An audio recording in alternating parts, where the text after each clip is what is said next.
पतितानां पावनेभ्यो वैष्णवेभ्यो नमो नमः। श्री कृष्ण चैतन्य प्रभु नित्यानंद श्री अद्वैत गदाधर श्रीवासादि गौर भक्त वृंद। हरे कृष्णा कृष्णा कृष्णा हरे हरे, हरे राम राम राम हरे हरे।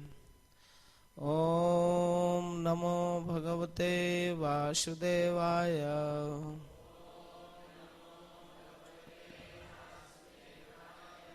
ओम नमो भगवते वासुदेवाय।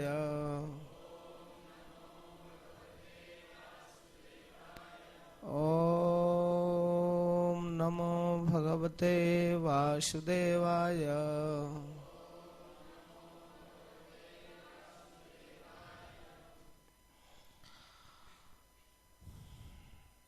एक श्लोक रिपीटेशन कीजिए।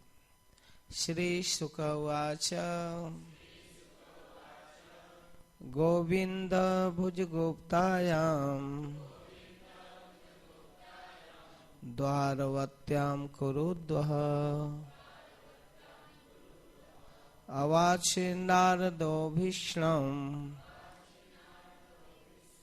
कृष्णोपासन लालसः। गोविंद भुजगुप्तायां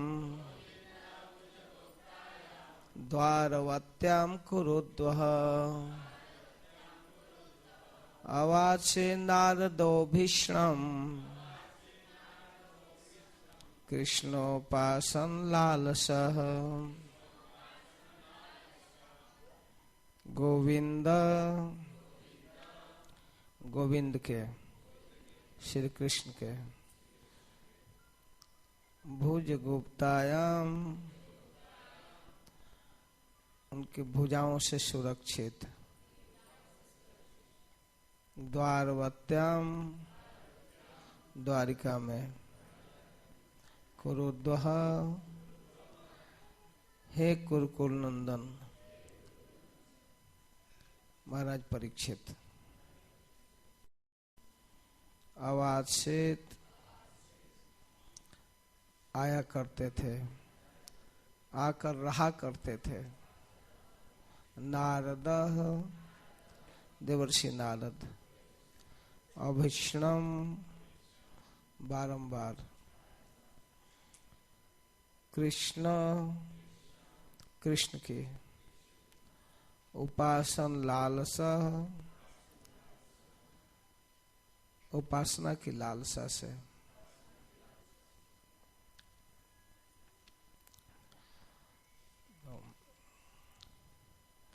सबसे पहले हम श्री भगवान के साथ आप सभी का आभार व्यक्त करना चाहते हैं। सबसे बड़े आभार के पात्र श्री भगवान हैं, जिनकी कृपा से कोई भी जीव उनके विषय में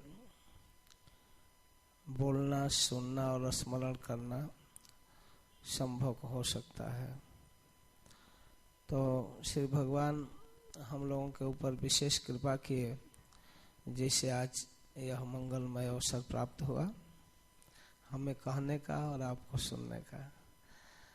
तो मुख्य रूप से हम सात स्वरूप प्रभु और इनके टीम का आभारी हूँ, जो मुझको अत्यंत आग्रह और सम्मान पूर्वक निमंत्रित किए, भगवान के विषय में सुनने की लालसा व्यक्त करते हैं और हमें खुला अवसर दिए हैं कि आपको जब कभी भी अवसर हो तो हमें सूचना कर दें, आ सकते हैं। कोई टाइम बाउंड भी नहीं है, जब हमारी इच्छा हम आ सकते हैं। तो यह बहुत अच्छी बात है।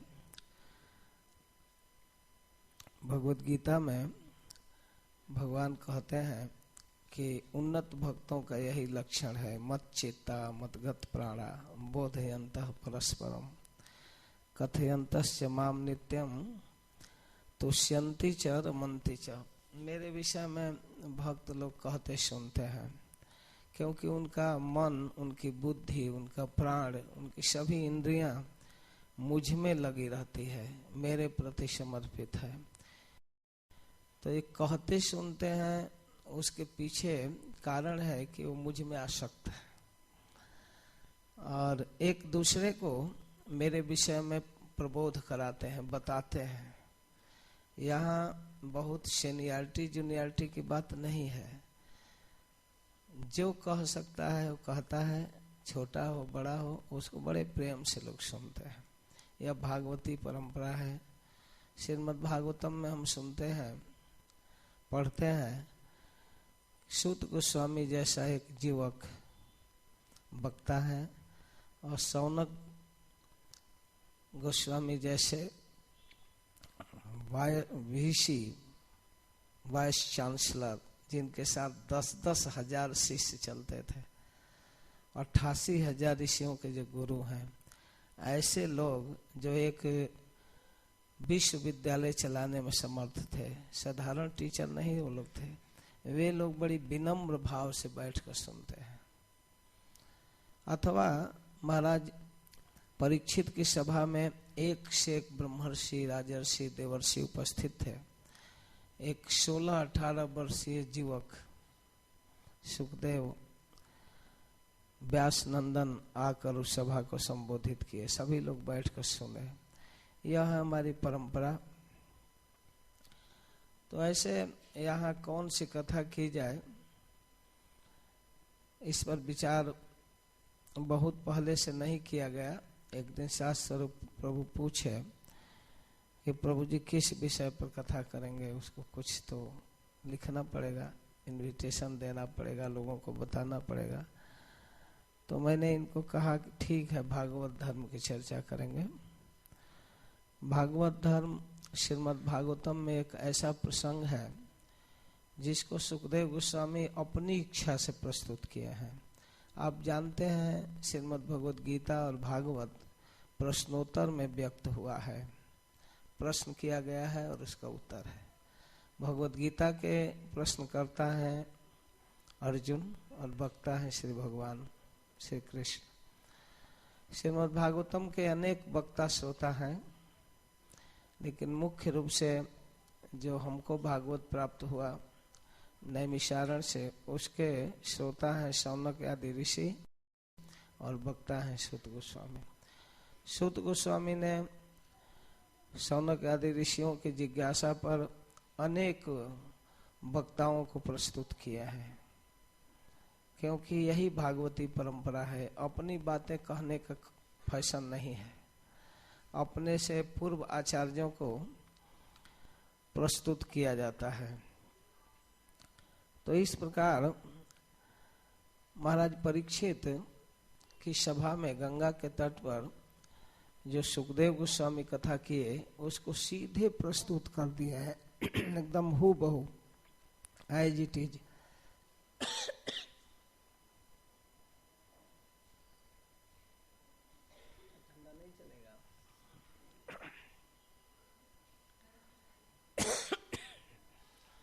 तो इस प्रकार महाराज परीक्षित विविध प्रश्न किए हैं श्री भगवान के विषय में।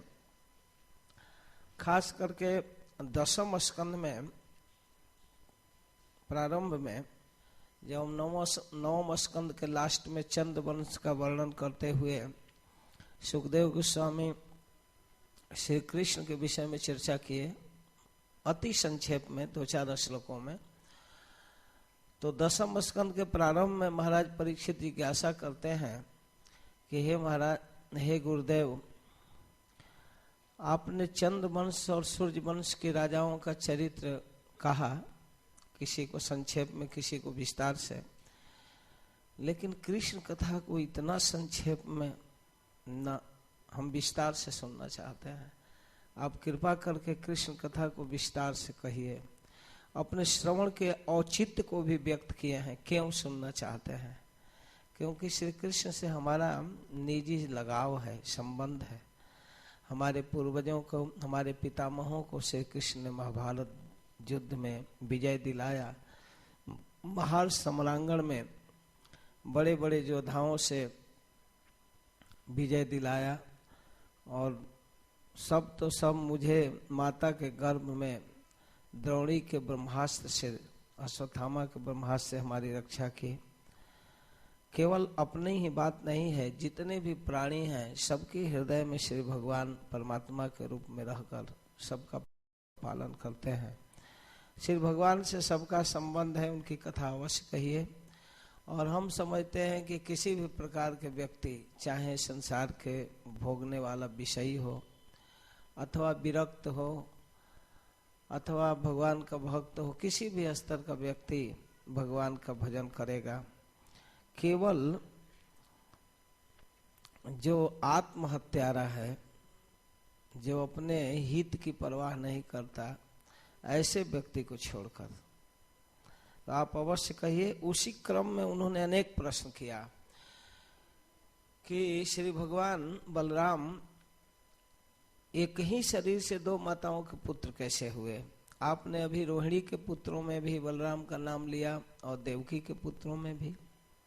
बिना शरीर परिवर्तन किए दो माताओं के पुत्र कैसे हुए श्री बलराम जी?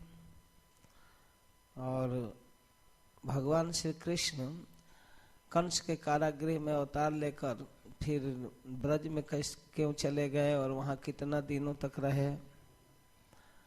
और भगवान अपने खास सगे मामा का, अपने माँ के भाई का वध क्यों किए?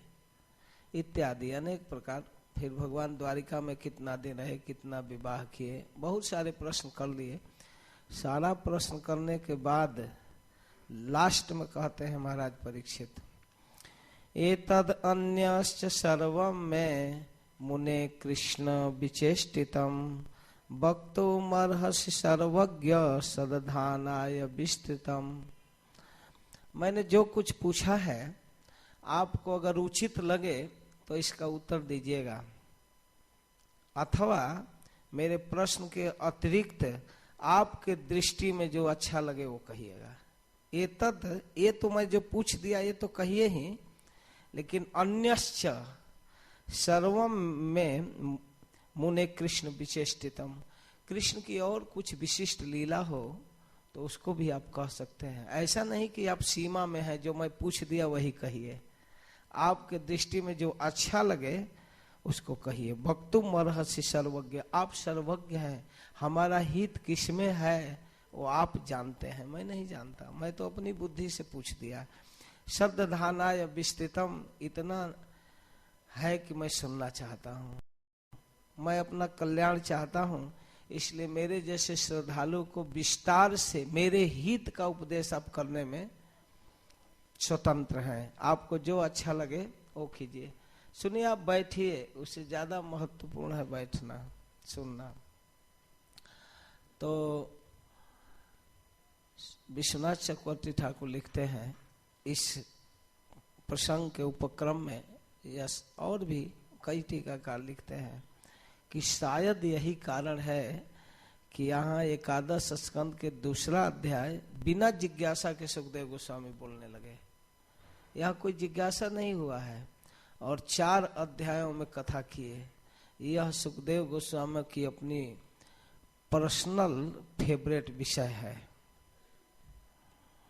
यहाँ महाराज परीक्षित के प्रश्न की सीमा में नहीं है, यहाँ अपनी इच्छा से जब गुरुदेव कोई अत्यंत कृपालु गुरु किसी शिष्य को अपनी इच्छा से कुछ हित के उपदेश करे, उसका विशेष महत्व होता है, क्योंकि शिष्य अपनी समझ अपनी सीमा के अनुसार ही प्रश्न कर सकता है।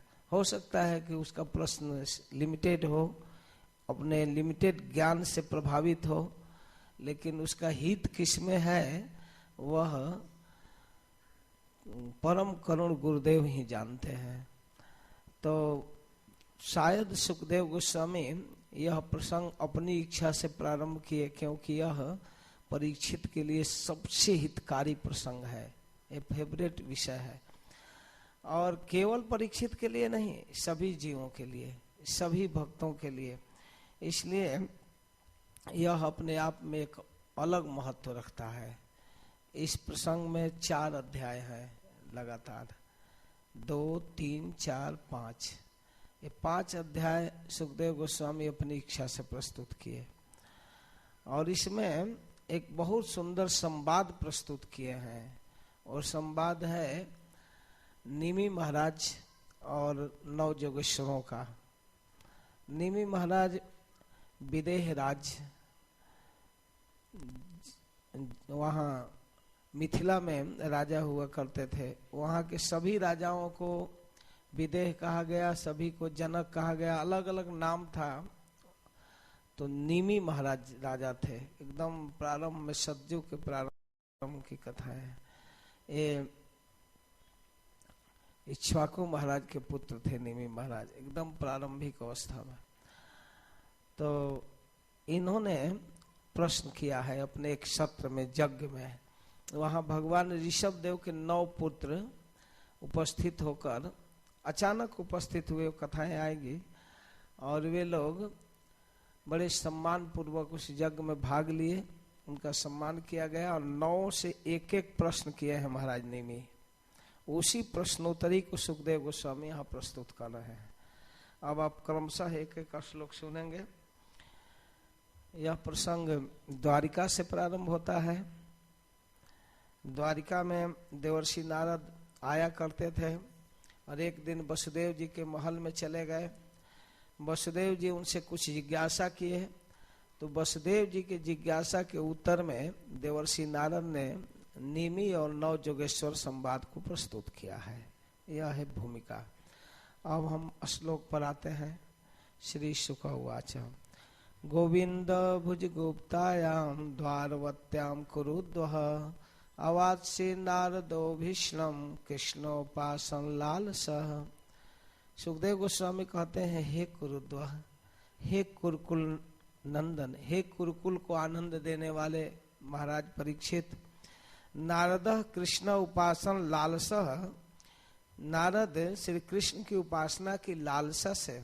उपासना का अर्थ है उप और आसन, 2 शब्द है। उप माने निकट, आसन माने रहना, बैठना।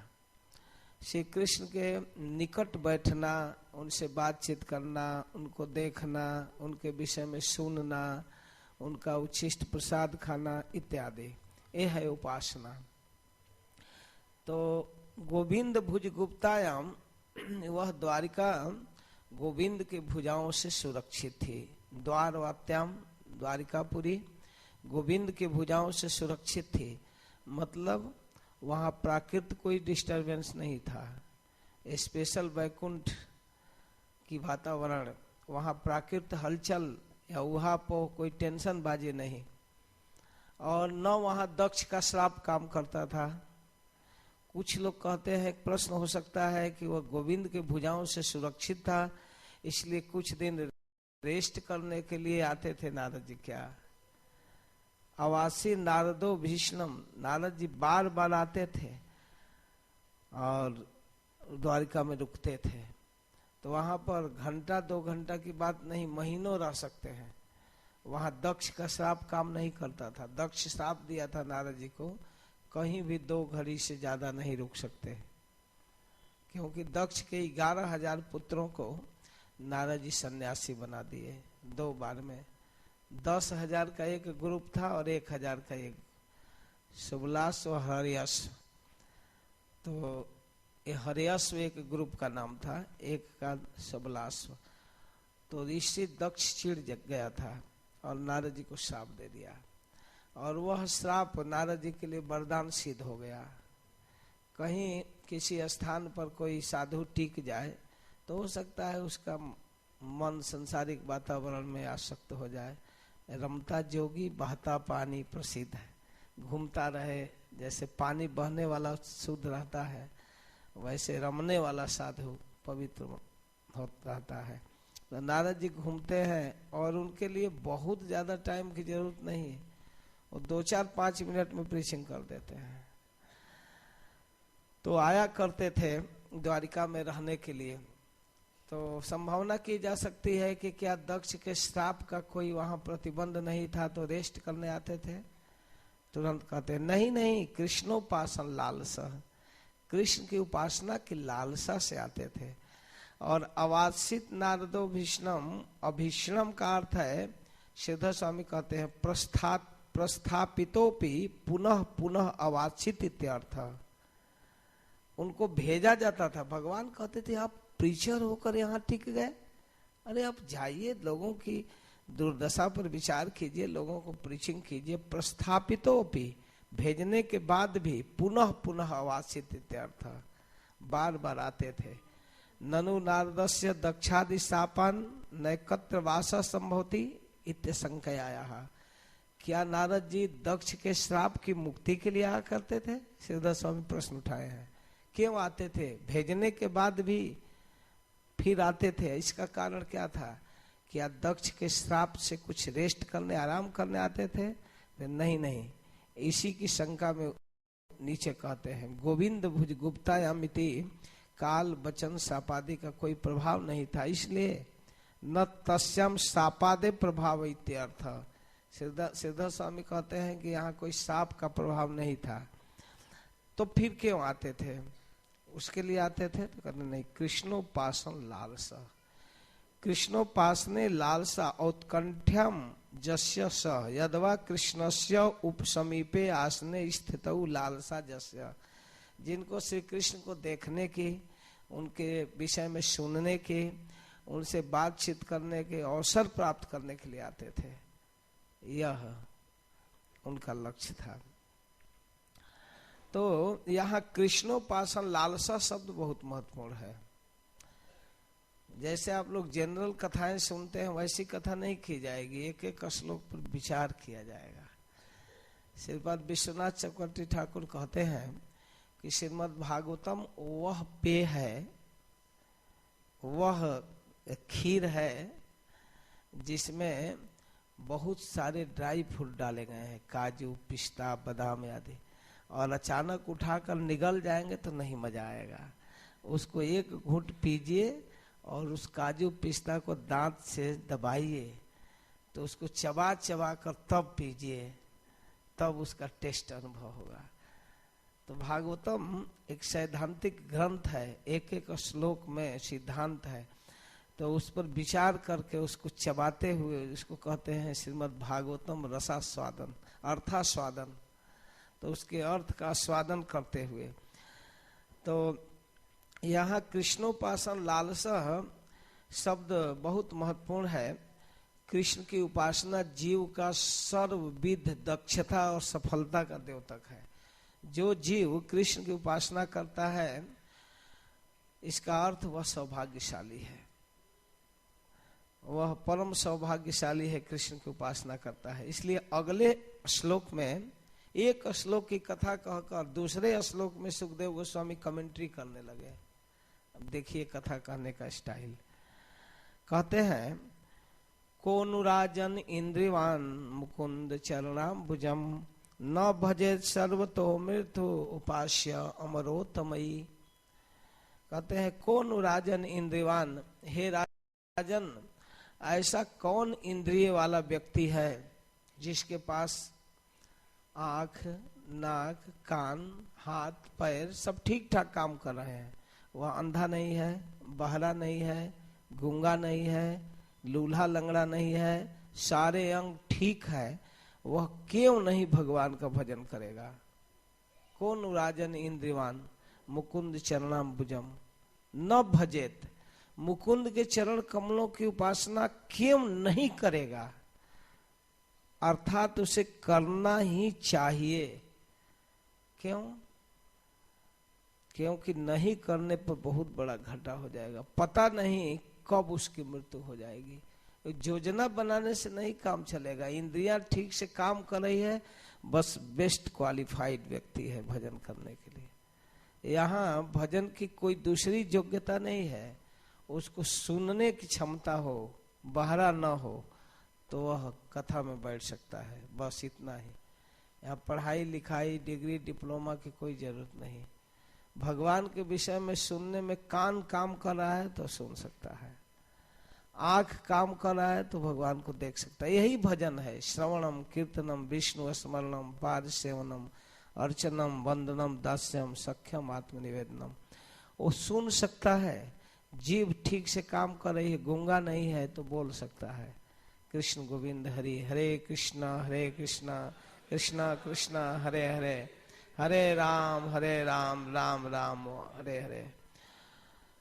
तो इंद्रियवान व्यक्ति भजन के लिए योग्य है। कौन राजन इंद्रियवान मुकुंद चरणाम्बुजम न भजेत सर्वतो मृत्यु उपास्य अमरोतमयी। अगर यह कहा जाए अभी क्या जल्दी है, बाद में भजन कर लेंगे, कहते हैं बाद में सर्वतः मृत्यु। भले किसी गांव में मंदिर हो या ना हो, लेकिन मरघट निश्चित है। हो सकता है कि गांव भर के लोग नास्तिक हो, ना भजन करते हो, तो कोई देवालय ना हो, लेकिन श्मशान जरूर है। मरना निश्चित है, सर्वतः मृत्यु। तो सब जगह मृत्यु है। फर्स्ट क्लास एसी रूम की व्यवस्था कर देंगे, वहां भी तो कहीं भी कहीं कोई ऐसा जगह नहीं है जहां मृत्यु नहीं है। और कभी भी, कहीं भी और कभी भी ये भरोसा नहीं है कि कब मरना है। सर्वतः का अर्थ कहीं भी और कभी भी, किसी समय। इसीलिए तो हिरण्यकश्यप बुद्धि लगाया, न दिन में न रात में, न घर में न बाहर, न धरती पर न आकाश में, कहीं न मरे। उसको पता था कि सर्वतः मृत्यु है, तो सब जगह बुद्धि लगाया, कहीं प्लेन दुर्घटना न हो जाए, कहीं ट्रेन दुर्घटना न हो जाए, कहीं धरती पर कोई न मार दे, कोई जीव जंतु न मार दे। आपकी सृष्टि में किसी जीवों से नहीं, ब्रह्मा जी से बाउंड बनाया। तो कहते कभी रात में लोग मरते हैं, कभी दिन में। तो कहा न रात में न दिन में। अब कहाँ मरेगा, वो अपनी बुद्धि लगा लिया, कहा कि न दिन में मरूं न रात में। कभी कभी सांप बिच्छू काट देते हैं, कहता है कोई जीव से न मरूं। आपके शिष्ट किसी पदार्थ से नहीं, किसी जीवों से नहीं, न सूखा से न गीला से, किसी से नहीं। कभी कभी लोग तेजाब वजाब फेंक देंगे, उससे भी हो सकता है मृत्यु। कभी तो वो कहा न सूखा से न गीला से, बहुत बुद्धि लगाया। वो जानता था कि कहीं भी मृत्यु हो सकती है। सर्वतः मृत्यु, सब जगह मृत्यु है और सभी काल में है। तो सर्वतो मृत्यु, कभी भी मरने का चांस है। इसलिए प्लानिंग मत करो कि बाद में भजन करेंगे। और फिर भजन करना क्यों जरूरी है, तो कहते हैं वो भजन मुकुंद का करना है। उपास्यम मुकुंदम चरणाम्बुजम, और उपास्य अमरोतमयी, जिनकी उपासना बड़े बड़े देवता कहते हैं। अमरों में जो उत्तम है, अमर मन देवता, और उत्तमयी का मतलब शिव ब्रह्मा जम कुबेर इंद्रादि बड़े बड़े देवता, जिनकी उपासना ये ऑर्डिनरी थर्ड क्लास के लोगों की बात नहीं कर रहे हैं। जितने हाई क्लास के, द बेस्ट क्लास के लोग हैं, वो उनकी उपासना करते हैं। शिव जी उनकी उपासना करते हैं, ब्रह्मा जी उपासना करते हैं, इंद्र उनकी उपासना करते हैं, साक्षात जगत के सुप्रीम जज यमराज उनकी उपासना करते हैं। इस प्राकृत जगत के सबसे बड़े जज वही हैं, वो भी उनकी उपासना करते हैं, कहते हैं हम उनके सेवक हैं। तो उपास्य अमरोतमयी, जिनकी उपासना बड़े बड़े देवता करते हैं, जो सबसे बड़े हैं वो लोग जिनकी उपासना करते हैं। यद भजने मुक्ता नाम अपि ईदृश औत्सुक्यम तम को नो नाम न भजेत इत्याह को नन्विति इंद्रियवानिति। कहते हैं केवल भजन करने के लिए इंद्रिय चाहिए बस, और कुछ नहीं। तो इंद्रियों का होना ही कृष्ण भजन की सबसे बड़ी योग्यता है। बस केवल इंद्रिय रहना चाहिए, और उससे व्यक्ति ठीक से सुन सके, बोल सके, देख सके, चल सके, गिरिराज जी की परिक्रमा कर सके। बस पैर ठीक से काम कर रहा है, ठीक। यह है भजन की। जैसे भजन करने वाले लोग को एक दो इंद्रिय कम पड़ जाता है। गोपियां जब देखती थी श्री कृष्ण को तो कहती थी कि ब्रह्मा इतना मूर्ख है कि हम लोगों को 2 आंख दिया। ये भुवन सुंदर ये सौंदर्य निधि का दर्शन करने के लिए 2 आंख कम पड़ रहा है।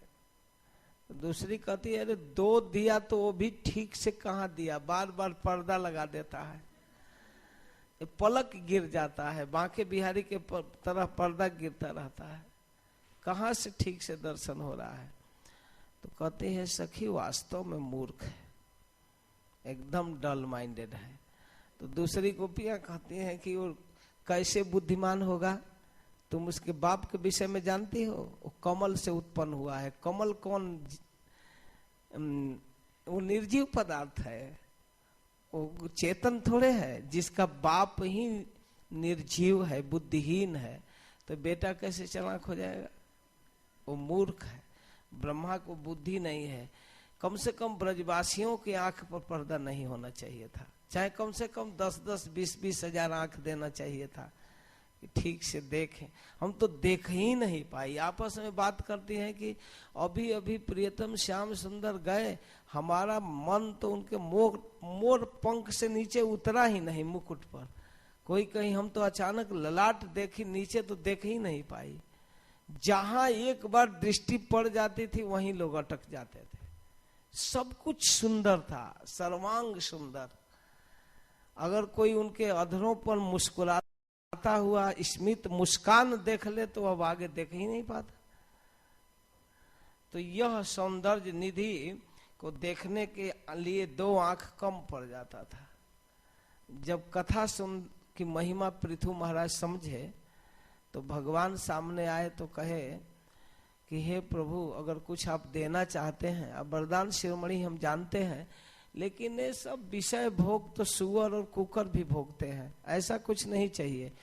अगर आप देना ही चाहते हैं तो हमको 10,000 कान दीजिए आपकी कथा सुनने के लिए। 2 कान कम पड़ रहा है, 10,000 कान चाहिए। भगवान उनको दिए, ठीक है तथास्तु। प्रश्न होता है कि सारे देह में कान ही फिट कर दिया गया? नहीं, ऐसा नहीं हुआ। 2 ही कान में 10,000 कान की क्षमता दे दी गई। और संसारिक चर्चा के समय ऑफ हो जाता था और कृष्ण कथा के समय ऑन। एक एक शब्द पकड़ता था कृष्ण कथा की, और संसारिक वार्ता के समय एकदम बहरा हो जाते, सुनाई ही नहीं देता था कौन क्या बात कर रहा है। तो इस प्रकार भक्त लोग जो भक्ति किए हैं उनको अनुभव है कि इंद्रियों का होना बहुत जरूरी है।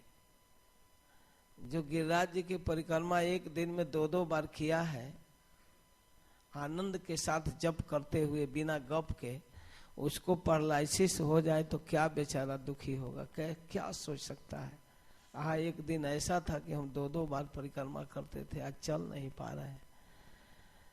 तो इंद्रिय होना बहुत जरूरी है।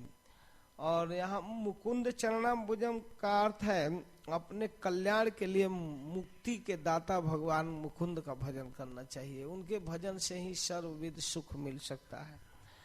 मुकुंद का अलग अलग अर्थ है।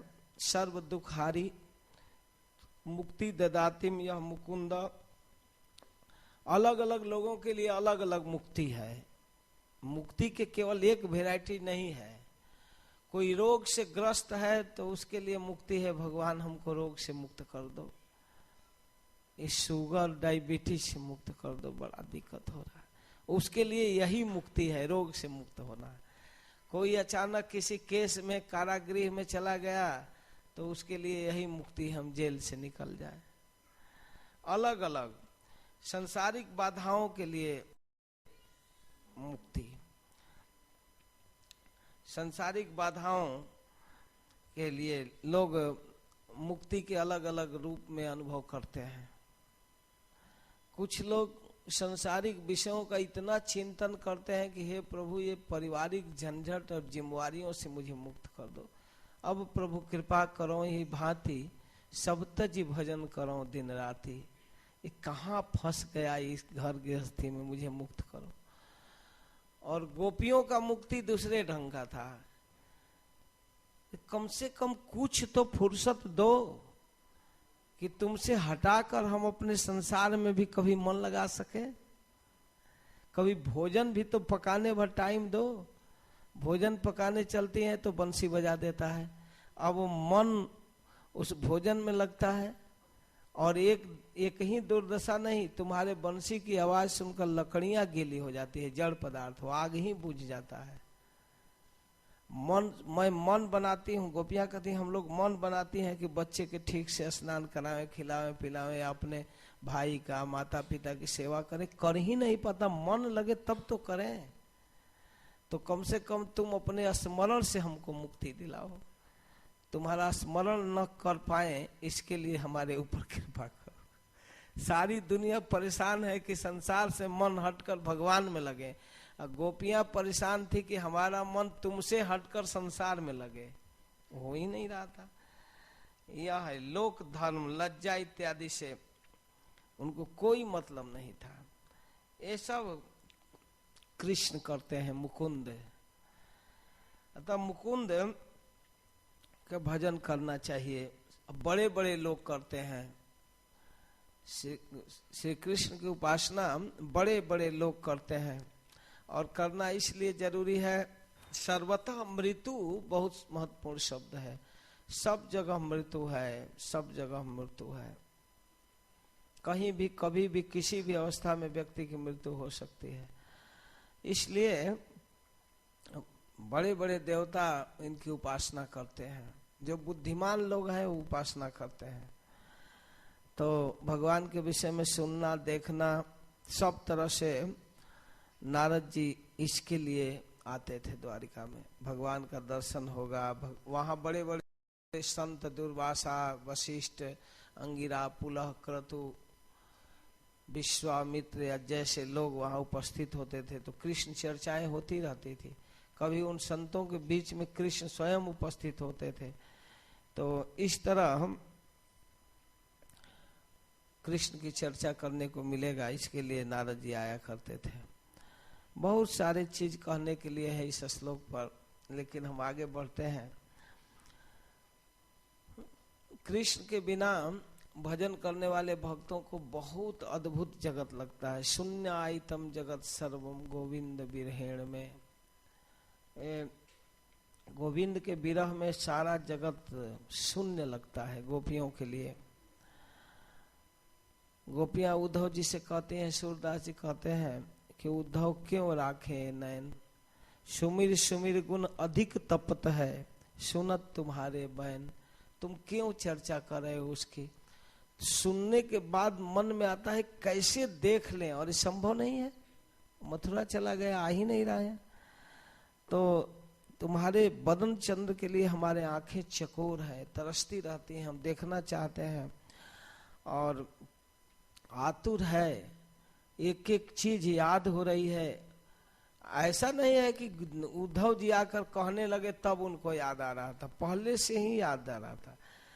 सकल लोक शून्यो लागत है, बिनु देखे वह रूप, शून्य आइतम जगत सर्वम गोविंद विरहेण में।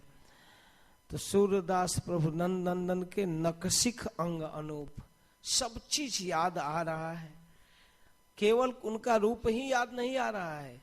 यहाँ का सारा वातावरण दुखद है। जमुना पर जाते हैं तो वहां भी कृष्ण का याद आता है, गलियों में चलते हैं वहां भी याद आता है, जहां गोवर्धन में जाए वहां याद आता है, बंसी बट पर याद आता है, गायों को देखने पर याद आता है, सुबह में गाय जब चलने जाती है तब भी याद आता है, लौटती है तब भी याद आता है। अपने छोड़ो दुनिया में कहीं नहीं जाएंगे, अपने घर में जाती हैं तो वहां भी याद आता है कि यहाँ इस छीके पर से माखन निकाल कर खाता था अपने सखाओं के साथ। हर समय कृष्ण का ही याद आता है। तो यह है सिद्धांत, यह है सुख सिद्धांत। सुखदेव गोस्वामी का सिद्धांत क्या है कि भजन के लिए इंद्रियवान होना, बस इतनी ही योग्यता है और कुछ नहीं। तो करें, इंद्रियां कभी भी ऑफ हो सकती है, ये भी है। सर्वतः मृत्यु ही नहीं, इंद्रियों पर भी कोई भरोसा नहीं कब काम करना बंद कर देगी। अभी आंख से दिखाई दे रहा है, कुछ दिन के बाद चश्मा लग जाता है, कुछ दिन चश्मा से भी काम नहीं करता है। घुटनों में दर्द, कमर में दर्द, भोजन ठीक से नहीं पच रहा है, इस प्रकार के भजन शीघ्र करना चाहिए। जहां भी भजन करने की बात कहा गया है भागवत में, वहां शीघ्रम, आशु, तुर्णम, त्वरित यही कहा गया है। जल्दी भजन कीजिए, जो समझ में आया त्यों भजन कीजिए।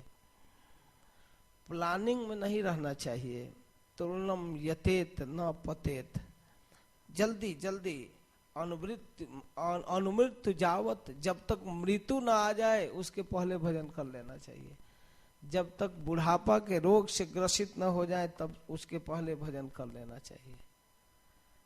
यह आगे भगवान एकादश स्कंद में, इसी स्कंद में आगे कहे हैं उद्धव से कि हे उद्धव, निर्देह माध्यम सुलभम सुदुर्लभम पल्लवम सुकल्पम गुरुकर्ण धारम मयानुकूलेन नभस्वतेरितम पुमान भवाब्धिम न तरेत सात्महा।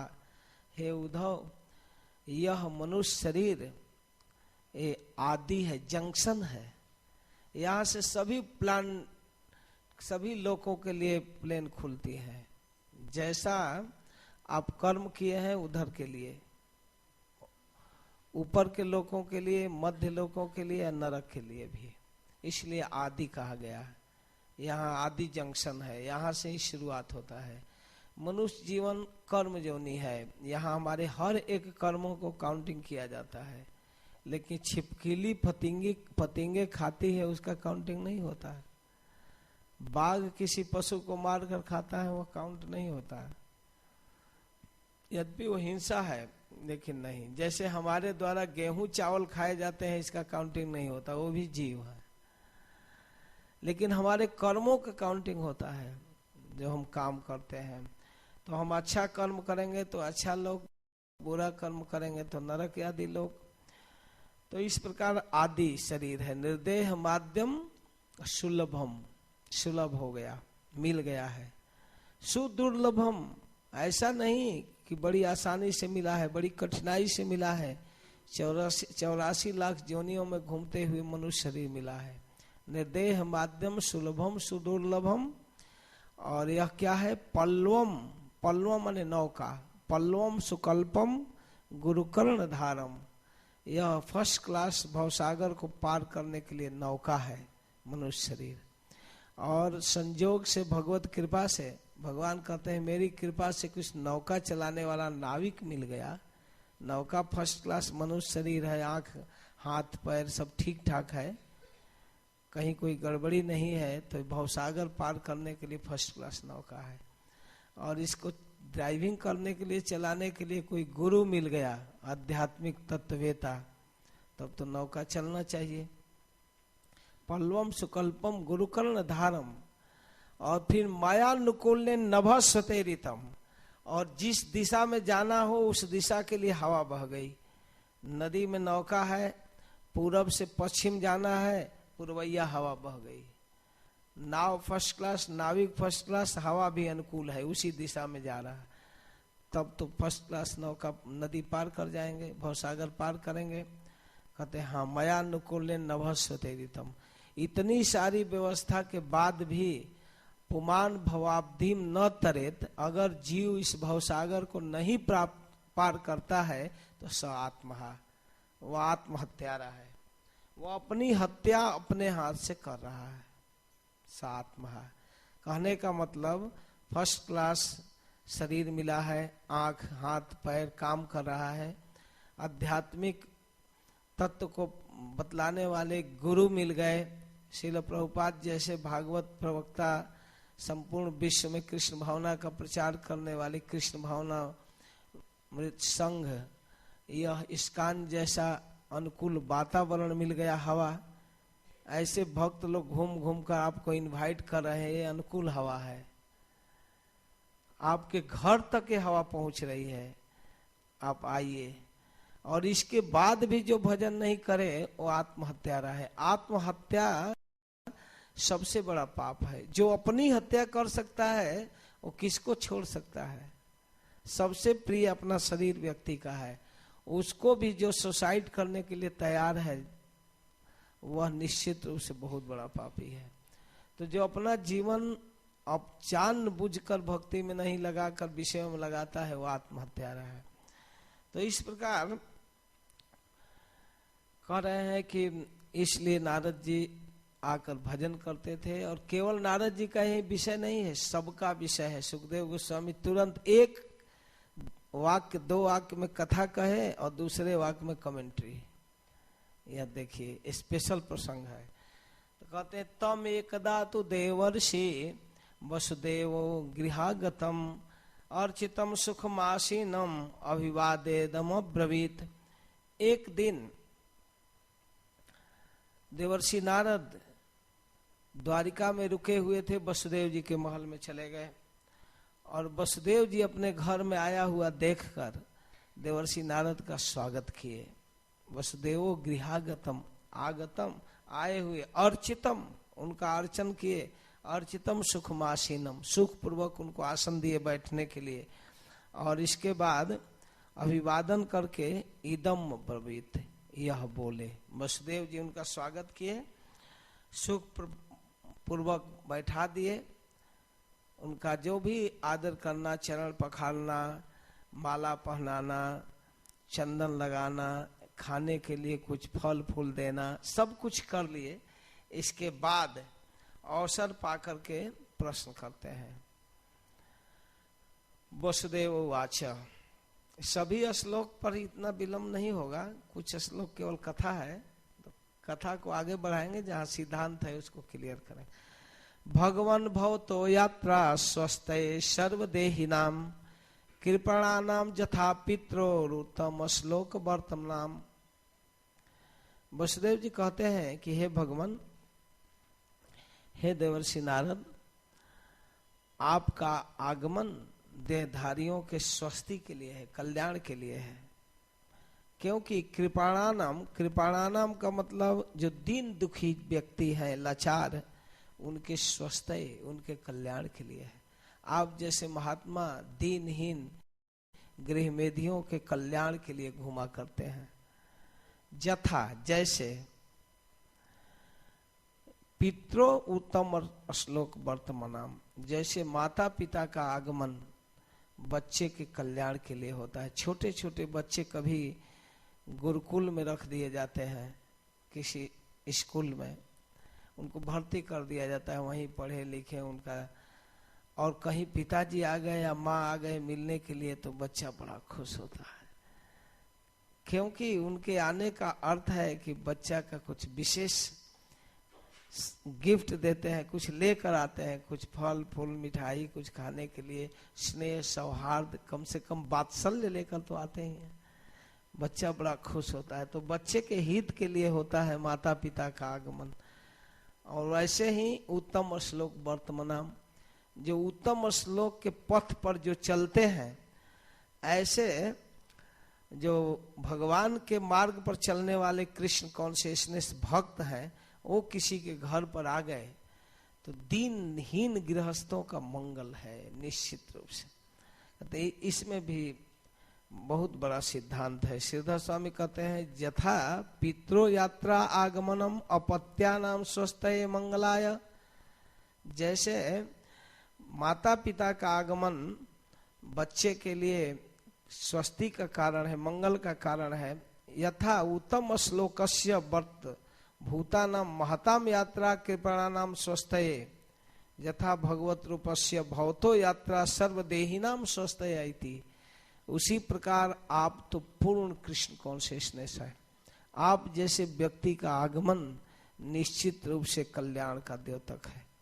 देखिए, यह बात ऑर्डिनरी व्यक्ति नहीं बोल रहा है, भगवान के बाप बोल रहा है, वसुदेव जी बोल रहे हैं। बहुत प्रमाणिक अथराइज्ड व्यक्ति, साधुओं का आगमन जीवों के हित के लिए है। और इस तरह की बात केवल वसुदेव नहीं, नंद बाबा भी बोले हैं। नंद बाबा के यहाँ एक बार गर्गाचार्य जी आ गए, तो गर्गाचार्य जी के आने पर नंद बाबा क्या बोलते हैं, महद विचलनम निर्णाम गृहणाम दिनचेतसाम और निशेषाय भगवान कल्पते नान्यथा क्वचित। यह श्रीमद् भागवत भागवतम के 10वें स्कंद के 8वें अध्याय के 4 नंबर का श्लोक है। जब गर्गाचार्य जी आकर कृष्ण बलराम का नामकरण किए, वसुदेव जी ही भेजे थे कि जाइए हमारे 2 बच्चे उधर हैं, उनका नाम रख कर आइए। तो गर्गाचार्य जी बड़ा गुप्त रूप में गए। ये यादवों के पुरोहित थे, लेकिन नंद बाबा के यहाँ जब पहुंचे तो नंद बाबा उनका स्वागत सत्कार करते हुए कहते हैं कि महद विचलनम निर्णाम गृहणाम दिन चेतसाम। आप जैसे महद पुरुषों का विचलन, आश्रम से निकलकर घूमना फिरना चलना, गृहणाम दिन चेतसाम, हमारे जैसे घर गृहस्थी में आसक्त दीनहीन गृहस्थों के लिए मंगल का कारण है। दिन चेतसाम निशेषाय भगवान, यह केवल कल्याण के लिए है। निशेषाय भगवान, हे भगवान केवल हमारे हित के लिए है। कल्पते नान्यथा क्वचित, इसके अतिरिक्त और कोई कारण नहीं है महात्माओं को गृहस्थ के घर आना। एक बार बहुत पहले की घटना है, बहुत पहले मतलब 20 साल पहले मुंबई में कोई हाउस प्रोग्राम में एक बार मुझे बोलने का मौका मिला था, तो मैं इस श्लोक की व्याख्या किया। तो एक व्यक्ति कहा कि लेकिन आजकल के महात्मा लोग तो रसीद बुक लेकर चलते हैं। निशेषाय भगवान कल्पते नान्यथा क्वचित, केवल हमारे कल्याण के लिए आते हैं, उनका कोई प्रयोजन नहीं होता। महात्माओं का कोई अपना निजी प्रोजेक्ट नहीं है, केवल हमारे हित के लिए आते हैं। लेकिन आजकल के महात्माओं में तो यह श्लोक नहीं बैठ रहा है फिट। मैं कहा 100% बैठ रहा है। आपको एक छोटी सी घटना सुनाते हैं। हमारे आचार्य है, हमारे गुरु परंपरा में जगन्नाथ दास बाबा जी, आप लोग नाम सुने हैं? बड़े सिद्ध पुरुष थे, जिनके संरक्षण में, जिनके मार्गदर्शन में भक्ति विनोद ठाकुर ने नवदीप का खोज किया। तो जगन्नाथ दास बाबा इधर राधा कुंड में भी रहते थे। शुरू में इधर रहे, बुढ़ापे में अंतिम समय में वो उधर नवदीप में रहते थे।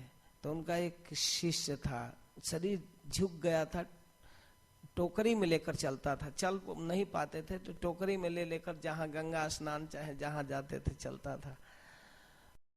तो एक बार की घटना है, तो उन सेवक का क्या नाम था भूल रहा है, बिहारी जो भी। तो एक दिन से लेकर जा रहा था टोकरी में, गंगा स्नान के लिए जा रहे थे। तो एक सेठ नवदीप में अपने दरवाजे पर बैठा था, सिद्ध बाबा को देखा तो एक सोने का 5 रुपये का सिक्का फेंक दिया ऊपर टोकरी में। सिक्का गिरा, बाबा उस सिक्का को उठाए, कहे गिरधारी या जो नाम है उसका, रुको रुको, कौन ने पैसा फेंका?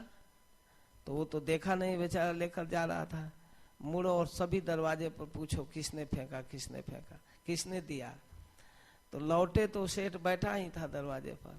उसे पूछा गया आप पैसा दिए? तो कहा हाँ। तो उतारो, तो नीचे उतारो मुझको। उतरे, कहे क्यों फेंका? बाबा जी पूछते हैं। वह बाबा आप सिद्ध महात्मा हैं, हमारे कमाई को उचित जगह पर लगा देंगे। तो बाबा जी कहे तुम्हारे बाप का नौकर हूं? बेशरम, निर्लज, अपना भजन हो ही नहीं रहा है, तुम्हारे मंगल की हम ठेका लिया हूं, तुम्हारा पैसा लगाते चलूं? पता नहीं कैसे कैसे धन कमाता है, तुम्हारे पैसे को लगाने का ठेकेदार बना हूं, ले अपना पैसा। फेंक दिए।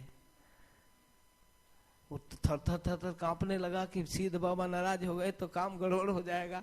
चरण पकड़ लिया, बाबा मुझे माफ कर दीजिए। तो पता नहीं कौन कौन कर्म करके धन कमाया है, फेंक दिया मेरे पास। अब जब से तुम्हारा पैसा हाथ में लिया टेंशन में पड़ा हूं, इसको करना क्या, इसको कहाँ लगाना है, कैसे करना है, क्या करना है, ये हमारा यही काम है। बाबा मुझसे भूल हो गई, क्षमा करो। तो चलते चलते बाबा कहे सुनो, इस पैसा को किसी गाय की सेवा में गौशाला में लगा देना। मैं नहीं, तुमको एक सलाह दे रहा हूं, उचित जगह यह है, गायों की सेवा में लगा देना। या विरक्त महात्माओं को कुछ हेल्प कर देना, बस कह कर चले गए। तो बताइए, बाबा जी कहते हैं कि हम ठेकेदार नहीं हैं और इस्कान के भक्त आपके बाप के नौकर हैं कि रसीद बुक लेकर जाते हैं, घर से फुर्सत नहीं है कि हम अपने फैक्ट्री को छोड़कर, दुकान को छोड़कर जन्माष्टमी मनाने, अभिषेक करने जाएं, और वो बेचारे जाते हैं 11,000, 21,000, 51,000 कलश दीजिए, और यहाँ तक कि उसको लेकर जाते हैं, भगवान में लगाते हैं, उस अभिषेक में भी नहीं आ पाता है, वो कर्म जड़ वहां फंसा है, उसमें भी नहीं आता है। और इतने दयालु हैं कि अभिषेक करके प्रसाद भी घर पहुंचाने आते हैं। भगवत गीता भागवत का सेट देते हैं, प्रसादी देते हैं, अभिषेक का प्रसादी भी देते हैं। इतनी दयालु हैं। और इसके बाद भी कहते हैं कि उनका प्रोजेक्ट है, उनका प्रोजेक्ट यही है कि तुम्हारे जैसे दीनहीन जड़ को भी कृष्ण के सेवा में लगाएं। जो मन में गलत फहमी है, यह उनका प्रोजेक्ट है। वो निश्चेयस है, अपना कोई नहीं है। और यहाँ तक जो मन में अहम बना हुआ है ना कि हम लोग श्रीमंत हैं, धनी हैं, लक्ष्मी किसी को नहीं स्वीकार करती है, सबको रिजेक्ट कर दी। समुद्र मंथन प्रसंग में सुनिए, केवल विष्णु को स्वीकार की। जो लक्ष्मी पर कब्जा जमाना चाहता है उसको पति नहीं बनाती हो, लक्ष्मी पति नहीं बन सकता, उसकी सवारी करती है, उल्लू बना देती है। समझ में ही नहीं आता कि ये पैसा हम मंदिर में दें सात स्वरूप को प्रचार करने के लिए, कि क्लब में दें, वेश्यालय में दें, या शराब खाने में दें। समझ में नहीं आता इन उल्लुओं को। यह है लक्ष्मी का प्रभाव। वो मत सोचिए कि हम लक्ष्मीपति बन गए। ऐसे उल्लुओं के पास कृपा करके भक्त लोग जाते हैं कि तुम्हारी कमाई जितने % में भगवान में लगेगा, इसका रिजल्ट क्या होता है जानते हैं? 2 बार 4 फिर आ गया, जन्माष्टमी आ गई। उसको इतना भी होश नहीं है कि जन्माष्टमी फिर आ गई। अभी तो लेकर गया था, उसके दिमाग में है कि अभी 1-2 महीना पहले ले गया। एकदम सत्य घटना बताता हूँ, 86 की घटना है। हम और महामंत्र गए थे, महामंत्र प्रभु यहाँ जुहू में। तो कहे कि चलो एक जगह चलते हैं, वो बहुत पैसा वाला है, उसे लेना है, जो नया गुरुकुल बन रहा है इसके लिए। तो पहुंच गए। ये तो अभी तो आप गए थे 1-2 महीना पहले। अरे सर 1 साल बीत गया। तो कहे अच्छा 1 साल बीत गया। अरे भाई तुम लोग कितना चाहिए बोलो, जल्दी डिस्टर्ब मत करो। तो कहे ये तो अभी 11,000 का कलश है, ये तो हम जानते हैं आप दे देंगे, लेकिन अभी हमारा गुरुकुल बन रहा है, उसमें हम आपके 1.5 लाख का एक रूम बनेगा, आपके नाम रहेगा उस पर। क्या तुम 2-4 कागज दे दिए? तुम लोगों को दूसरा काम धंधा नहीं है? समाज के लिए कुछ किया करो। हम तो आपके लिए ही करते हैं ना। तो कुछ सुनाए और इसके बाद का ठीक है, फटाफट चेक 1.5 लाख का 21,000 का फटाफट लिखकर 10 मिनट के अंदर हम लोगों को हटा दिया। तो कहे इसको अभी नहीं छोड़ूंगा, इसको दिल्ली मंदिर के लिए भी इससे पैसा लेना है। और उस अभिषेक में भी नहीं आया। जन्माष्टमी को उस साल मैं वहीं रुका था, नहीं आया। तो मैं पूछा कि वो आया अभिषेक में? अरे वो थोड़े आएगा, वो पैसा दे दिया, इतना ही काफी है। तो बाद में जब दिल्ली में एक बार उनसे पूछ दिया उसी के विषय में, 5-7 वर्ष के बाद, 8 वर्ष के बाद मैं पूछा कि वो क्या हुआ, उसका कुछ मंगल हुआ? तो कहे अरे 1 साल आ गया अचानक अभिषेक में आ गया। नौकरों को भेजता था, कभी हम लोग प्रसाद देते थे, आया तो अब भाई उसका VIP ट्रीटमेंट तो करना ही पड़ा। तो दिखा तो कहा अच्छा इतनी लंबी लाइन है। वो तो गेट में, वो तो उसके पास तो दिया गया था कार्ड, आ गया VIP तुरंत। लंबी लाइन जुहू में इतना। और फिर उसको घुमाया, देखिए यहाँ प्रसाद बंट रहा है, यहाँ भक्त लोग लीला कर रहे हैं, यहाँ प्रवचन हो रहा है, बुक डिस्ट्रीब्यूशन। प्रथम बार रास बिहारी मंदिर में आया और वो जल्दी में आते ही कहा कि हम 10 मिनट में निकलेंगे। 2-2.5 घंटा रुका। देखते देखते कहा कि भाई आप लोग तो बड़ा काम कर रहे हैं, अच्छा काम है, आप आइए फुर्सत में 2-3 दिन के बाद आइए, मैं समझ गया आप लोग अच्छा करते हैं। वो 7 करोड़ रुपया दिल्ली मंदिर के लिए दिया है। 7 करोड़ रुपया दिया। तो कहे कि इस तरह से वो देने की प्रवृत्ति जगा दिया गया और भगवत गीता पढ़ने लगा, सुनने लगा। फिर जब बुलाया जाता था जो तब आता था। तो इस प्रकार भक्त लोग कृपा करके स्वस्ति करते हैं। निशेषाय भगवान कल्पते नान्यथा क्वचित। केवल आप हमारे मंगल के लिए आते हैं, कृपा करके अपना आश्रम छोड़कर हमारे यहाँ पहुँचते हैं। महद विचलनम निर्णाम गृहिणाम दिन चेत शाम। हम तो इसी घर गृहस्थी में, ईंट पत्थर में, स्त्री बच्चे में, गृहिणाम का अर्थ केवल ईंट पत्थर नहीं है। गृहिणी गृह उच्चते, घर वाली असली घर है, उसमें आसक्त हो जाते हैं। फुर्सत ही नहीं कि हम छोड़कर वृंदावन हरिद्वार जाएं। वो जाने दे तब ना। एक से एक योजना बना हुआ है, ये काम है, वो काम है, ऐसा है, वैसा है। आप ऐसे घूमते रहेंगे तो कैसे होगा।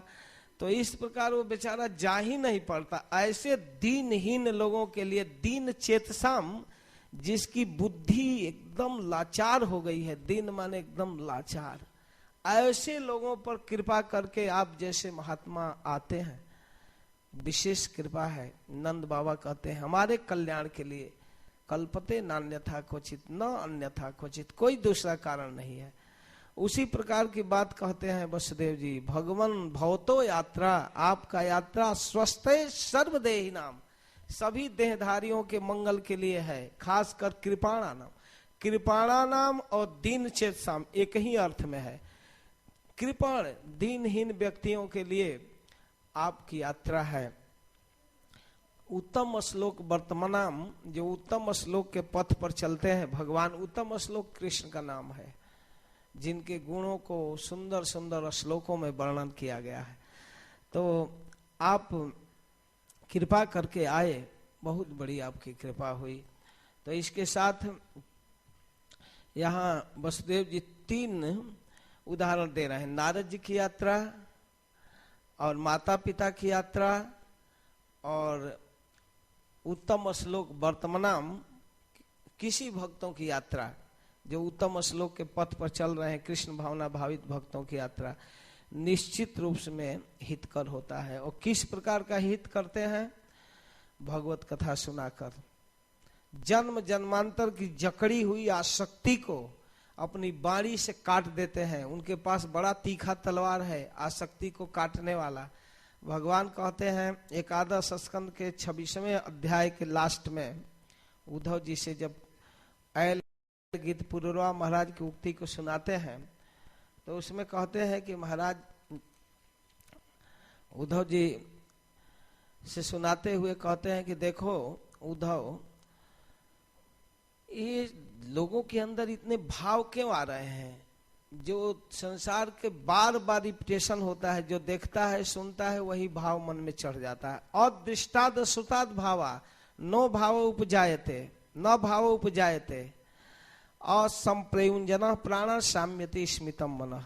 अगर व्यक्ति सुने न और देखे न तो विचार ही मन में नहीं आएगा। देखने सुनने का जब जिस विषय का रिपीटेशन ज्यादा हो जाता है वही चित्त में छा जाता है। अगर वो बार बार गलत चीज देखता है सुनता है तो गलत चीज की धारणा बन जाती है। अच्छा चीज सुनता है देखता है तो अच्छा चीज की भावना बन जाती है। तो इस तरह तस्मात् संगो न कर्तव्य, कर्तव्य है कि वह किसी में आसक्त न हो, खास करके स्त्रीषु स्त्रीणेषु चेन्द्रियई, खास करके उन लंपटों के में आसक्त न हो जो स्त्रियों में आसक्त है। स्त्रियों से भी खतरनाक स्त्री लंपट है, वो केवल स्त्री चर्चा सुनाते हैं। विदुषान चाप्य विश्रब्ध, विद्वान लोग ऐसे पर विश्वास नहीं करते अपने पर। षड्वर्ग किमु मादृशाम। तो ये पुरुरवा महाराज के उद्गार हैं। इसके बाद श्री भगवान उवाच, अब भगवान बोलते हैं पुरुरवा महाराज की बात कहकर। एवं प्रगायन निपदेव देव स उर्वशी लोक मथो विहाय आत्मान मात्मन्य अवगम्य माम वही उपारमज्ञान विधूत मोह इन सब ज्ञानों को अपने मन में विचार करके पुरुरवा महाराज ने उर्वशी का आसक्ति छोड़ दिया। एक कथा कह रहे हैं भगवान उद्धव से, और वो फिर परम पद को प्राप्त किए, भजन किए। तो ततो दुसंग मुत्सृज, यह बात मैं कहना चाहता हूं। ततो दुसंग मुत्सृज सत्सु सज्जित बुद्धिमान, कहते हैं इसलिए दुसंग को छोड़कर बुद्धिमान व्यक्ति को साधु पुरुषों का संग करना चाहिए। और डल माइंडेड नहीं समझ पाते हैं, लेकिन बुद्धिजीवी लोग समझते हैं। तो वहां क्या फायदा है साधुओं के साथ संग करने पर? तो संत एतस्य छिन्दन्ति, साधु लोग काट देते हैं किसको? मनोव्यासंग उक्ति भी, जो जन्म जन्मांतर की जकड़ी हुई आसक्ति है, घर से, परिवार से, बैंक बैलेंस से, पद पोजीशन से, मान प्रतिष्ठा से जो आसक्ति जकड़ी हुई है, उस आसक्ति को महात्मा लोग काटते हैं। किस तलवार से? उक्ति भी, अपने प्रवचन से, अपने वाणी से, उक्ति भी अपने प्रवचनों के माध्यम से उसके आसक्ति को काट देते हैं। इसलिए ऐसे साधु पुरुषों का संग अवश्य प्राप्त करना चाहिए, जाकर करना चाहिए, और नहीं तो कृपा पूर्वक आ गए तो अवश्य करना चाहिए। और काम बाद में करेंगे, लेकिन ये महत्वपूर्ण टाइम जाने नहीं देना चाहिए। इनसे कुछ सुनना चाहिए। सुनने पूछने की नहीं जिज्ञासा है तो जो कह रहे हैं उन पर ध्यान देना चाहिए। तो इस प्रकार यहां तक तुलना करते हैं कि भूता नाम देवचरितम दुखाय च सुखाय च, सुखाय वही साधु नाम त्वादिशाम अच्युतात्म नाम। कहते हैं महात्माओं का आचरण देवताओं से तुलना नहीं किया जा सकता। देवताओं से, मैनेजमेंट संभालने वाले देवता लोग उतना कल्याण नहीं कर सकते जितने भगवत भक्त समर्पित प्रीचर करते हैं। कहते हैं सुखाय वही साधु नाम, साधुओं का आचरण केवल सुख के लिए है, और देवताओं का आचरण कभी दुख के लिए, कभी सुख के लिए। कभी अनावृष्टि, कहीं पानी ही नहीं हो रहा है, धान की रोपनी करना जरूरी है, बिहार उत्तर प्रदेश सूखा है, और बिना मतलब के उत्तराखंड में बाढ़ हो रहा है। यही उन लोगों का मैनेजमेंट है। देखना चाहिए ना कहाँ जरूरत है। कहीं प्रलय मचा रहे हैं और कहीं सूखा डाले हुए हैं। उनको विभाग दिया गया बारिश करने का, तो विचार करके बरसना चाहिए ना। तो सूखा, वो कभी दुखाए च सुखाए च, कभी दुख के कारण हो जाता है उनका आचरण। देवचरितम, देव का आचरण, देवताओं का, दुखाए च सुखाए च।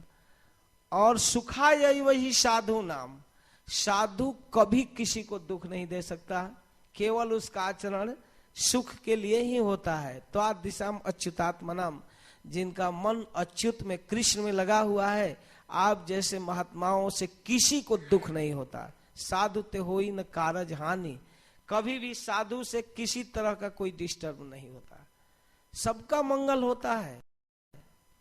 उनका काम ही है उपकार करना, वो किसी के व्यवहार से चिढ़ते नहीं है।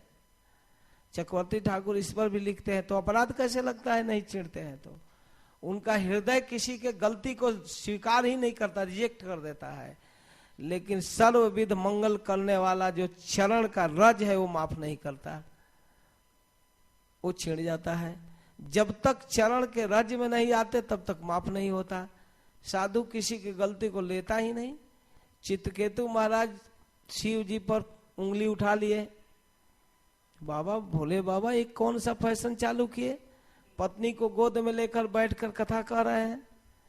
एक बार शिव जी अपने कैलाश में बैठे हुए, पार्वती जी जांग पर बैठी हुई थी, बाएं हाथ से पकड़े हुए थे, ध्यान ही नहीं दिए। कुछ महात्मा लोग आ गए, बैठ गए, प्रश्न करने लगे, उत्तर देने लगे शिव जी। वो तो भगवान में मन रम गया, रमता ही था हमेशा। धीरे धीरे धीरे धीरे सैकड़ों लोग बैठ गए आकर। सब लोग देख रहे हैं, लेकिन किसका हिम्मत की यह कहे कि बाबा पत्नी को तो हटा दीजिए। लेकिन और पार्वती जी को इससे सुखद आसन कहाँ मिलेगा कि वो जाए। आनंद से बैठी थी, शिव जी कुछ मना नहीं कर रहे हैं। उसमें चित्रकेतु नामक एक राजा आ गए, कहे अरे बाबा भोले बाबा, देवों का देव महादेव, ये कौन फैशन चालू कर दिए, पत्नी को गोद में लेकर कथा कहने का। वहां देवर्षि नारद, अंगिरा, पुलह, क्रतु, वशिष्ठ जैसे लोग बैठे थे, कोई नहीं बोल पाया। वो राजा बोल दिया तो लोग, अंगिरा और नारद भी उसके गुरु थे, वो लोग चुप रह गए। तब भगवान शिव को याद आया, देखे, मुस्कुराए, और पार्वती जी को क्रोध आ गया।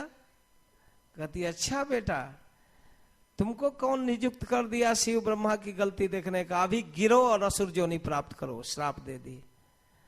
चित्रकेतु महाराज कहे, माते मेरे कठोर वचनों से आपको दुख लगा, मुझे क्षमा कीजिए, लेकिन आपके श्राप में कोई कंसेशन नहीं कराने जा रहा हूं। ये मेरे कर्म फल है, मैंने शिव जी पर उंगली उठाया, मुझे भोगना ही चाहिए, कहकर चले गए। शिव जी कहते हैं, देख ली भगवान विष्णु के भक्तों की महिमा। अगर ये चाहता तो तुमको अभी श्राप देकर राख बना देता, जला देता, लेकिन भगवान के भक्त किसी के बुराई को स्वीकार ही नहीं करते। कबीर दास जी तो कहते हैं कि कौन अच्छा काम है कि इतना प्रत्युपकार में लगे हो। कोई गाली दे दिया तो उसके बदले में 2-4 गाली देते हो। जो अच्छा नहीं लग रहा है उसको रिजेक्ट करो ना। गाली अगर अच्छा चीज नहीं है तो उसको एक्सेप्ट क्यों करते हो? और इतना कृतज्ञ हो गए कि बदला में 2-4 देने लगते हो। जो चीज अच्छा करा है, जो सूर्य का प्रकाश दिया, जो हवा नाकों तक सप्लाई कर रहा है, उसके प्रति कोई कृतज्ञता नहीं, ध्यान ही नहीं है कि वो कौन कर रहा है। और जो खराब व्यवहार किया उसके प्रति इतना कृतज्ञ हो गए। ऐसा साधुओं को नहीं करना चाहिए, सह लेना चाहिए। तो साधु पुरुष एकदम किसी के गलती को नहीं लेते, प्रतिशोध की भावना नहीं होती। कहते देख लो, ये है भगवान के भक्तों की महिमा। भागवत में कई जगह ऐसा आया है। दक्ष जब श्राप दिया तो सुखदेव गोस्वामी कहते हैं कि नारद जी प्रसन्नता पूर्वक कृष्ण के नाम का कीर्तन करते हुए चले गए। चाहते तो श्राप दे सकते थे, लेकिन नहीं दिए। इसे साधु कहते हैं, इसको कहते हैं साधुता। यहाँ शिव जी, सुखदेव गोस्वामी कहते हैं यह चित्रकेतु की साधुता, चुपचाप चले गए। तो इस प्रकार साधु लोग किसी की गलती को लेते ही नहीं, वो देते हैं। सुखा यही वही साधु नाम, सुख के लिए व्यवहार करते हैं और अपनी स्थिति में बने रहते हैं, किसी को दुख नहीं देते, केवल भगवान के गुणों का वर्णन करते हैं। तो इस प्रकार भजंती जे यथा देवान देवा अपि तथैवतान, कहते हैं देवता लोग तो जो जैसा भजन करता है उसका बदला चुकाते हैं। वो बनिया गिरी है। छाये वो कर्म सचिवा साधो दिन बत्सला, वे तो कर्म के सचिव हैं, जैसा कर्म करोगे वैसा फल देंगे। लेकिन साधो दिन बत्सला, कौन क्या कर रहा है इस पर नहीं विचार करते, वो अपना काम करते हैं। जैसे आप सुने होंगे, मैं थोड़ा दोहरा देता हूं। एक साधु नदी में स्नान कर रहा था और उस नदी के धारा में बहता हुआ एक बिच्छू दिख गया। तो साधु सोचा, अरे ये तो जलचर प्राणी नहीं है, किसी तरह स्थल पर रहने वाला बिच्छू पानी में आ गया, बेचारा मर जाएगा। तो उसको हाथ से उठाया बाहर फेंकने के लिए। जब ही उठाया तो डंक मार दिया, इतना तेज डंक मारा कि हाथ झनझना गया। फिर दूसरे हाथ से उठाया, उस पर भी डंक मार दिया, गिर पड़ा। एक व्यक्ति देख रहा था, कहा अरे बाबा किस चक्कर में हो, इसका स्वभाव है डंक मारना, आप इसकी सहायता के चक्कर में पड़े हो, ये अपना स्वभाव थोड़े छोड़ेगा। तो महात्मा दोनों हाथ से पकड़ा और फेंक दिया। कहा कि जब ये अपना स्वभाव नहीं छोड़ेगा तो मैं अपना स्वभाव कैसे छोड़ दूं। इसका स्वभाव है डंक मारना और हमारा स्वभाव है सहायता करना। तो अपना स्वभाव मैं नहीं छोड़ सकता। जब ये नहीं छोड़ सकता, इतना तुच्छ प्राणी, तो मैं साधु होकर क्यों अपना स्वभाव छोड़ दूं। ये है साधुता। छाये कर्म सचिवा साधो दिन वत्सला, साधु लोग दिन वत्सल होते हैं। तो इस प्रकार कहकर कहते हैं कि ब्रह्मन तथा पिपीक्षामो धर्मान भागवतान स्तव, हे ब्रह्मन, हे देवर्षि नारद, मैं आपसे भागवत धर्म के विषय में पूछना चाहता हूँ यत् श्रुत्वा श्रद्धया मर्त्यो मुच्यते सर्वतो भयात। जिस धर्म को सुनने के बाद जीव सभी प्रकार के भय से मुक्त हो जाता है, उसको मैं जानना चाहता हूं। तो इस प्रकार वसुदेव जी जब ये प्रश्न किए तो नारद जी को याद आ गया कि चलो मैं 9 जोगेश्वरों और निमि महाराज का संवाद यहाँ प्रस्तुत कर देता हूँ। तो फिर वसुदेव जी के प्रश्नों के उत्तर में नारद जी ने निमि महाराज और 9 जोगेश्वरों के संवाद को प्रस्तुत किए हैं। अब समय हो गया, उसको कल कहेंगे, ठीक है। हरे कृष्णा। श्रील प्रभुपाद की जय। अच्छा, कोई अगर आप समय से आएंगे 7:30 बजे तो आप 2 घंटा कथा सुन सकते हैं। तो आज